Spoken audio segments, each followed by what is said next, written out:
বিসমিল্লাহির রহমানির রহিম। প্রিয় শিক্ষার্থীবৃন্দ, অ্যাকাউন্টিং অনলাইন পাঠশালা বিডির পক্ষ থেকে সবাইকে অভিনন্দন জানিয়ে উচ্চ মাধ্যমিক হিসাব বিজ্ঞান প্রথম পত্রের প্রথম অধ্যায় পাঠদান আরম্ভ করতে যাচ্ছি। এটির মূল প্রতিপাদ্য বিষয় হবে হিসাব সমীকরণের উপর আলোচনা। তোমরা যারা শিক্ষার্থী সবাই মনোযোগ সহকারে শোনার চেষ্টা করবে। অধ্যায় 1 হিসাব বিজ্ঞান পরিচিতি। এটি মূল প্রতিপাদ্য হবে অ্যাকাউন্টিং ইকুয়েশন বা হিসাব সমীকরণ। একটি বোর্ড প্রশ্ন আলোকে আলোচনা করলে সুবিধা হবে সেই হিসাবে আমি রাজশাহী বোর্ড 2019 কিছুটা পরিবর্তন করে প্রশ্নটা লিখেছি। অসীম ট্রেডার্সের 2018 সালের মার্চ মাসে সংগঠিত লেনদেন সমূহ নিম্নে উপস্থাপন করা হলো। মার্চ 1 অসীম ট্রেডার্স নগদ 50,000, ব্যাংকে জমা 45,000, 55,000 টাকার পণ্য অফিস সরঞ্জাম 1,20,000 টাকা এবং 40,000 টাকা ঋণ নিয়ে ব্যবসা আরম্ভ করলো। শিক্ষার্থীরা লক্ষ্য করো, নগদ 50,000 এবং ঋণ হলো 40,000, অতএব নগদ টাকা হলো প্রতিষ্ঠানের 90,000 টাকা। এটি খেয়াল রাখতে হবে। মার্চ 5 তারিখ আনিতার নিকট পণ্য বিক্রয় 35,000 টাকা। মার্চ 7 তারিখ মনিরের কাছ থেকে ধারে পণ্য ক্রয় 25,000 টাকা। মার্চ 9 তারিখ নগদে বিক্রয় 29,000 টাকা। মার্চ 18 আনিতার নিকট থেকে ডাক্তারা থেকে পাওয়া গেল 10,000 টাকা। মার্চ 19 বিনামূল্যে পণ্য বিতরণ 4,000 টাকা, মালিক কর্তৃক পণ্য উত্তোলন 1,000 টাকা, অপচয় 10%। শিক্ষার্থীরা খেয়াল করো, অফিস সরঞ্জামের মূল্য হলো 1,20,000, 10% অপচয় কর্তন করলে হবে 12,000। এটি হলো 1 বছরের অপচয়, অতএব 1 মাসের অপচয় নির্ণয় করতে হবে। কারণ মার্চ মাসের অঙ্ক 1 মাসের 12,000 টাকা লিখলে হবে না, তার 12 দিয়ে ভাগ দিয়ে 1 মাসের অপচয় নির্ণয় করতে হবে। 1,20,000 10% হলো 12,000, 12,000 কে আবার 12 মাস দিয়ে ভাগ দিলে 1 মাসের অপচয় হয় 1,000। হিসাব মুক্তির সময় এটি খেয়াল রাখতে হবে। মার্চ 31 ব্যাংক কর্তৃক সুদ মঞ্জুর 1,000 টাকা, ধার্যকৃত চার্জ 500 টাকা। এই হলো আমাদের প্রশ্ন। এখন করণীয়, অসীম ট্রেডার্সের নিট ক্রয় নির্ণয় করো। খ শ্রেণীবিন্যাস সহ হিসাব পদ্ধতি নির্ণয় করো। গ হিসাব সমীকরণের উপর লেনদেনের প্রভাব দেখাও। অঙ্কের সুবিধার্থে বা শিক্ষার্থীর সুবিধার্থে আমি গ সর্বপ্রথম করেছি। শিক্ষার্থীরা পরীক্ষাতে এইভাবে করবে না, পরীক্ষার্থীদের উদ্দেশ্যে বলছি, প্রথমে ক, তারপরে খ, তারপরে গ তোমরা করবে। এখন তোমাদের সুবিধার্থে আমি গ বা হিসাব সমীকরণ সবার আগে নির্ণয় করলাম। হিসাব সমীকরণের উপর লেনদেনের প্রভাব। A equal to L plus উই। হিসাব সমীকরণের সূত্রটা হলো এ হলো অ্যাসেট বা সম্পদ ইকুয়াল টু লায়াবিলিটি বা এল অর্থাৎ দায় প্লাস উই। উই হলো অনার সিকিউরিটি, অনার সিকিউরিটি বা মালিকানা সত্ত্ব। এটি 4টি উপাদানের সমন্বয়ে গঠিত। সি হলো মূলধন বা ক্যাপিটাল, আর হলো রেভিনিউ বা আয়, ডি হলো ড্রয়িং বা উত্তোলন, ই হলো এক্সপেন্স বা ব্যয়। অর্থাৎ মূলধনের সাথে আয় যোগ হবে, উত্তোলন বাদ যাবে, খরচ বাদ যাবে। এই 4টি উপাদানের সমন্বয়ে উই বা মালিকানা সত্ত্ব গঠিত হবে বা মূলধনটি গঠিত হবে। মার্চ 1 তারিখ নগদ 50, ঋণ হলো 40, মোট 90,000। ব্যাংকে জমা 45, ব্যাংকে করে দিলাম। সম্পদ এক পাশে লিখলাম, দায় এক পাশে এবং মালিকানা সত্ত্ব। সম্পদের সমপরিমাণ, দায় ও মালিকানা সত্ত্ব সবসময় হবে, এটিকে সমীকরণ বলা হবে। নগদটা নগদের ঘরে দিলাম, ঋণের টাকা সহ। ব্যাংকে জমা ব্যাংকের জমার ঘরে বসালাম। পণ্যটা মূলধনের সাথে একবার যোগ হবে, একবার বিয়োগ হবে। পণ্য একবার সম্পদ হিসাবে বসবে, আবার এটা ব্যয় হিসাবে মূলধন থেকে বাদ যাবে। এগুলো ব্যতিক্রমী দফা। এটা হলো কালান্তিক মজুদ পদ্ধতিতে বা পিরিয়ডিক ইনভেন্টরি সিস্টেমে করা হলো। এটি আবার নিত্য মজুদ ব্যবস্থায় করা যেতে পারে, তখন মজুত পণ্যের নামে আলাদা একটা গড় হয়। অবিস্মরণ নামে 1,20,000 টাকা, ঋণ হলো 40,000, অতএব 90,000, 1,20,000, 45,000 এবং 55,000 টাকা যোগ করে 40,000 টাকা বাদ দিয়ে 2,70,000 টাকা হবে, সেটা বসালাম। ওইখান থেকে আবার পণ্যর খরচটা মাইনাস করে নির্ণয় করলাম। 5 তারিখ আনিতার নিকট পণ্য বিক্রয়। পণ্য বিক্রয় করলে আনিতা যেহেতু ব্যক্তি, অতএব ধারে বিক্রয় হলে প্রাপ্য হিসাব বাড়ে, আয় হলে আবার মূলধন বাড়বে, তাই মূলধনের ঘরে আমরা বসিয়েছি। মাস 7 তারিখ মনিরের কাছ থেকে ধারে ক্রয় করলে প্রদেয় হিসাব বাড়বে। অন্যবার যেহেতু এটা ব্যয় মূলধন থেকে বাদ যাবে, যাবতীয় ব্যয় মূলধন থেকে বাদ যায়, আয় হলে মূলধনের সাথে যোগ হয়, উত্তোলন হলে মূলধন থেকে বাদ যায়। মার্চ 9 নগদে বিক্রয় 29,000, নগদ টাকা বেড়েছে, নগদে বিক্রি করলাম। অন্যবার আয় হলে মূলধন বাড়ে, আয় হলে সবসময় মূলধন বাড়বে। মার্চ 18 তারিখ আনিতার নিকট থেকে দাগ কাটা চেক পাওয়া গেল। দাগ কাটা চেক সবসময় ব্যাংকের মধ্যে থেকে আসে, টাকাটা ব্যাংকে জমা হবে, অ্যাকাউন্ট পেতে তারপর ওইখান থেকে আবার তুলে নিতে হয়, তাই ব্যাংকে জমা 10,000 টাকা বেড়ে গেল। আর যাদের কাছ থেকে পেয়েছি তাদের সাথে লেনদেন কমবে, তাই প্রাপ্য হিসাব থেকে মাইনাস যাবে। মার্চ 19 তারিখ বিনামূল্যে পণ্য বিতরণ। বিনামূল্যে বিতরণ এটা জাবেদা হলো বিজ্ঞাপন ডেবিট, ক্রয় ক্রেডিট। বিজ্ঞাপন যেহেতু ডেবিট, এটা ব্যয় হিসেবে মূলধন থেকে বাদ যাবে,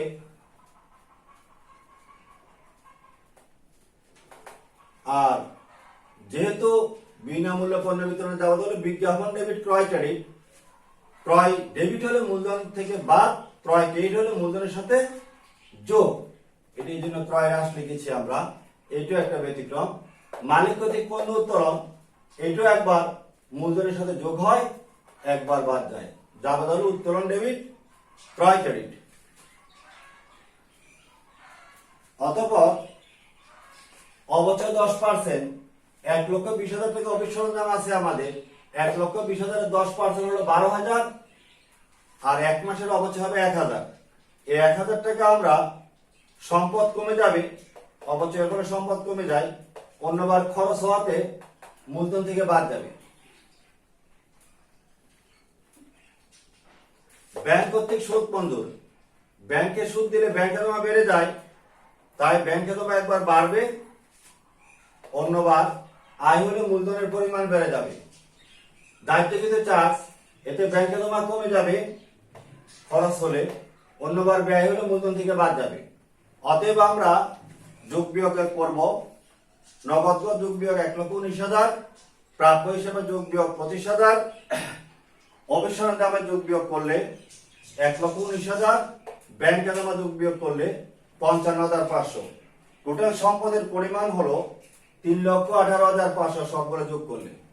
অতএব দায় পাশ প্রদেয় হিসাব বসালাম, ঋণ বসালাম, মূলধন যোগ বিয়োগ করে বসালাম, অতএব দুই পাশ সমান হয়ে গেল। এটি হলো হিসাব সমীকরণ। এবার শিক্ষার্থীরা আসো, আমরা গ উত্তর করেছি, ক এবং খ উত্তর করার চেষ্টা করি।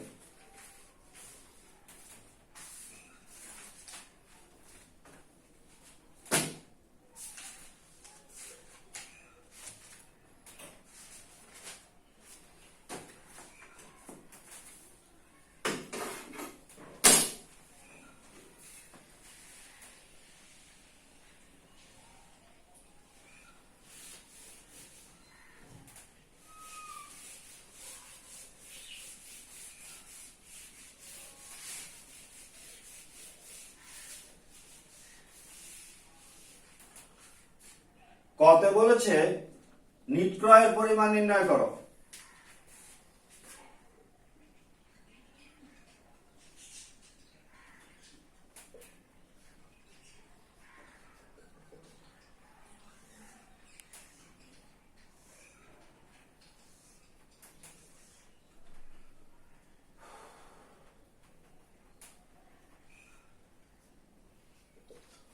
পণ্য ক্রয়টা আমরা আগে লিখলাম। মাস 7 তারিখ মনির কাছ থেকে ধারে ক্রয় 25,000 টাকা।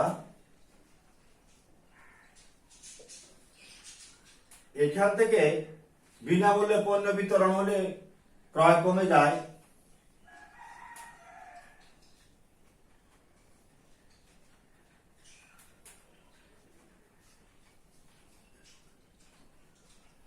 বিনামূল্যে পণ্য বিতরণ 4,000 টাকা বাদ দিতে হবে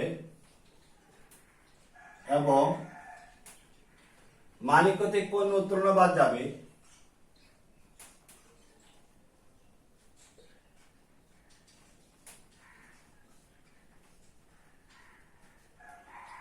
এক 25,000 থেকে 5,000 টাকা বাদ দিলে আর থাকে 20,000 টাকা। এটি হলো নিট ক্রয়, ক্রয়ের উত্তর হয়ে গেল। এবার করব আমরা ক্ষয়ের উত্তর।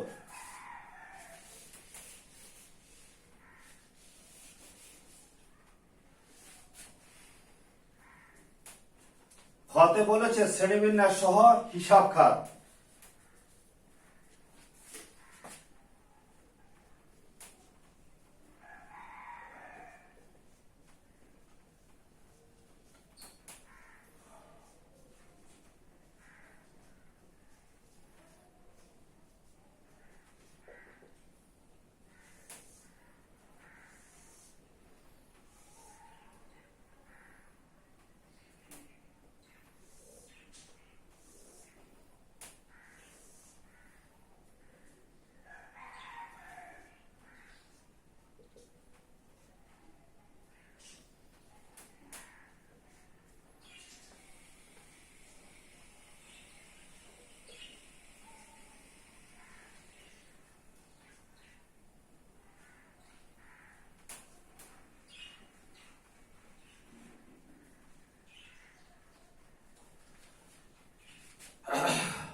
এক তারিখে 2018 এক তারিখে যে যে উপাদানগুলো আছে নগদ,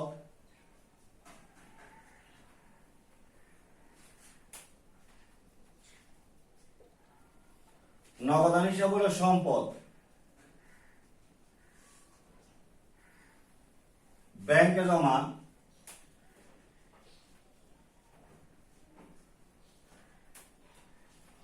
এটা সম্পদ। পণ্য, পণ্যকে আমরা মজুত পণ্য হিসাবে লিখতে পারি, এটা সম্পদ। এটা নিয়ে বিতর্ক আছে কালান্তিক মজুত ব্যবস্থা আর নিত্য মজুত ব্যবস্থার মধ্যে। কালান্তিক নিত্য মজুত ব্যবস্থা এটা সম্পদ হয়, কালান্তিক মজুত ব্যবস্থা এটা পণ্য বা ব্যয় হয়। অফিস সরঞ্জাম,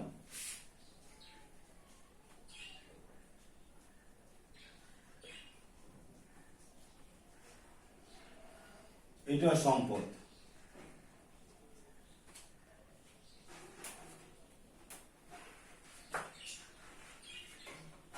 ঋণ,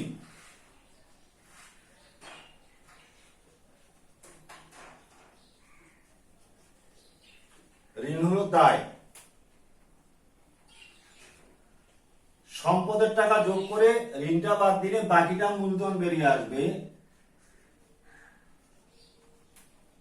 মূলধন হলো মালিকানা সত্ত্ব।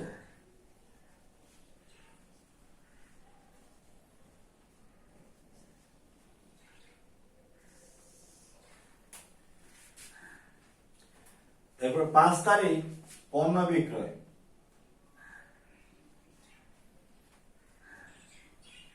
আনিতার কাছে, কারো কাছে বিক্রি করলে প্রাপ্য হিসাব ডেবিট।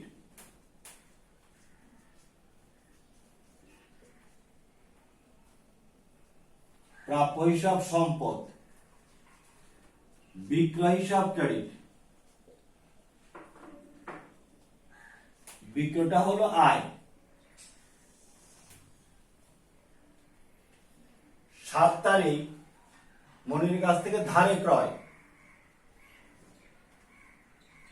এটার জাবেদা হলো ক্রয় ডেবিট, ক্রয়টা হলো ব্যয়, আর প্রদেয় হিসাব ক্রেডিট।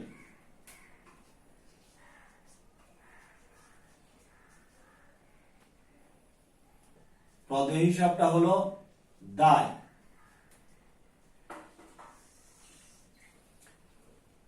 7 পরে হলো 9 তারিখ, নগদে বিক্রয়। জাবেদা হলো নগদান ডেবিট, যাহা সম্পদ, আর বিক্রি করলে বিক্রয়টা ক্রেডিট হয়, বিক্রয়টা হলো আয়।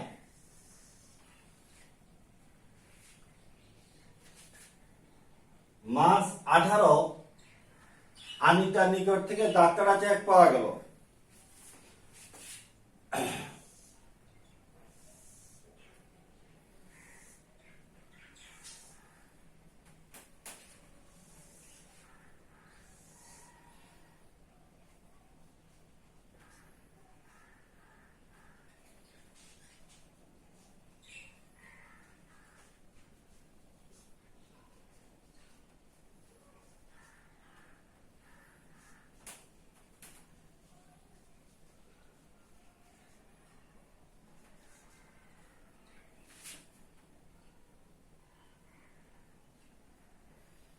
মার্চ 18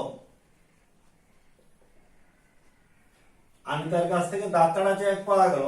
ডাক্তারা চেক ব্যাংকের মধ্যে মাধ্যমে জমা হয়, তারপর টাকা তোলা যায়। এটা সেই জন্য ব্যাংক হিসাব ডেবিট, ব্যাংক সম্পদ, আর যার কাছ থেকে পেলাম সে আমাদের প্রাপ্য হিসাব। প্রাপ্য হিসাব সম্পদ হ্রাস। হ্রাস না লিখলেও হয়, আমি ইচ্ছা করে লিখলাম। 19 তারিখ বিনামূল্যে পণ্য বিতরণ।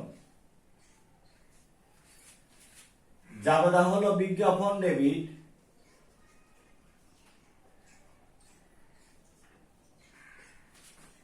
ক্রয় ক্রেডিট। বিজ্ঞাপন হলো ব্যয়, ক্রয়টা ব্যয়।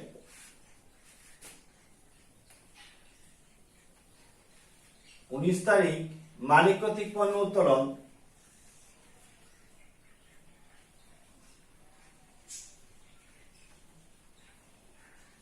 উত্তোলন এটা মালিকানা সত্ত্বের মধ্যে পড়ে।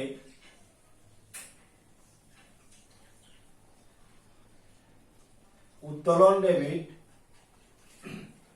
ক্রয় ক্রেডিট।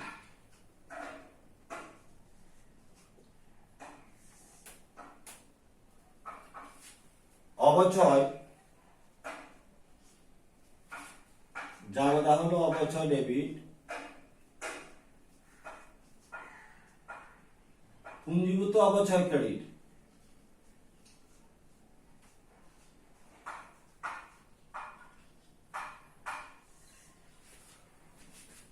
পুঞ্জীভূত অবচয়কে প্রতিসম্পদ বলে। কেউ কেউ এটাকে দায় হিসাবে চিহ্নিত করে। আমি দুটো লিখে দিলাম। এটা সম্পদ পাশে সম্পদ থেকে বাদ দিলে হয়, অথবা দায় ভাগে লিখে দিলেও হয়। 19 পরে 31 তারিখ ব্যাংক কর্তৃক সুদ মঞ্জুর। জাবেদা হলো ব্যাংক ডেবিট, ব্যাংক সম্পদ, ব্যাংক সুদ ক্রেডিট। এটা হলো আয়। ধার্যকৃত চার্জ, এটি একটি ব্যয়।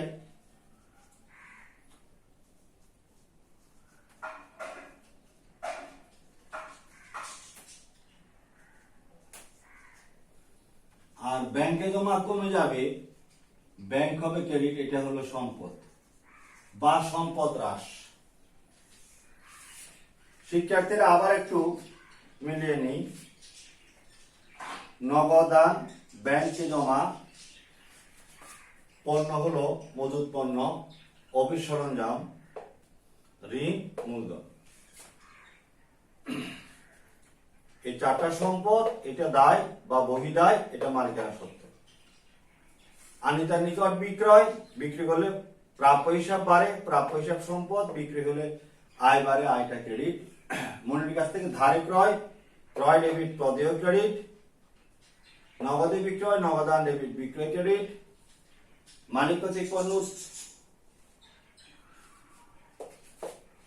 মার্চ 18, আনিতার নিকট থেকে দাগ কাটা চেক পাওয়া গেল, ব্যাংকে জমা বেড়ে গেল, ব্যাংক ডেবিট, প্রাপ্য হিসাব কমে যাবে, প্রাপ্য হিসাব ক্রেডিট। বিনামূল্যে বিতরণ, বিজ্ঞাপন ডেবিট, ক্রয় ক্রেডিট। মালিক কর্তৃক উত্তোলন, উত্তোলন ডেবিট, ক্রয় ক্রেডিট। অবচয় ডেবিট, পুঞ্জীভূত অবচয় ক্রেডিট। ব্যাংক সুদ, ব্যাংকে জমা বাড়লো তাই ব্যাংক ডেবিট, আর ব্যাংক সুদ আয় বলে ক্রেডিট। ধার্যকৃত চার্জ হলো, ধার্যকৃত চার্জ ডেবিট, আর ব্যাংকে জমা কমে গেল, সেটা ব্যাংক হলো ক্রেডিট। এভাবে শ্রেণীবিন্যাস সহ হিসাব খাত উপস্থাপন করা হলো আধুনিক নিয়মে। প্রিয় শিক্ষার্থীবৃন্দ, আজকে আমরা সমীকরণের উপরে ক্লাসটি করলাম, পাশাপাশি জাবেদার আলোচনা হলো। আমি অনলাইনে আরো একটি ক্লাস এই অধ্যায়ের উপর করব। তোমরা নিয়মিত ক্লাসগুলো অনুসরণ করার চেষ্টা করবে। ধন্যবাদ।